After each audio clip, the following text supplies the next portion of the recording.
मंत्र जापामध्ये जी शक्ती आहे ती कशातच नाहीये. आणि तुम्ही हेही सांगितलं, की फक्त रामनाम म्हणा. अगदी 10 मिनिटं जरी म्हटलं तरी सगळे प्रॉब्लेम दूर होतील. चेतन 10 मिनिटं खूप जास्त झाली. तुम्ही रोज 1 मिनिटं जरी म्हणलात, तुम्हाला जर खरंच तुमच्या आयुष्यामध्ये काही ना काहीतरी करायचंय, काही ना काहीतरी बदलायचंय, काही ना काहीतरी बदल घडवायचा आहे ना, तर तुम्ही हे नक्की करून बघा. रामनामाचा जप तुम्ही 1 मिनिट रोज करा. जास्त वेळा पण नाही, 11 वेळाच करा. 108 ची माळ करायची सुद्धा गरज नाहीये. आणि तुम्ही खरंच बघा तुमच्या आयुष्यामध्ये मॅजिक कसं होतं. हो. पण हे मॅजिक बघायचं असतं तेव्हा उगीचच लॉजिक लावत बसू नका.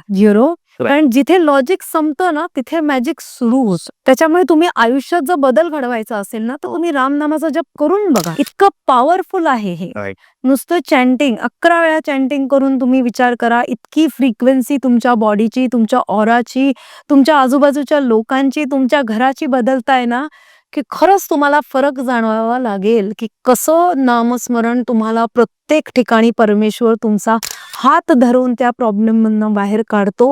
हे होतच. पूर्ण व्हिडिओ बघण्यासाठी YouTube वर जाऊन बँटर विथ चेतन सर्च करा.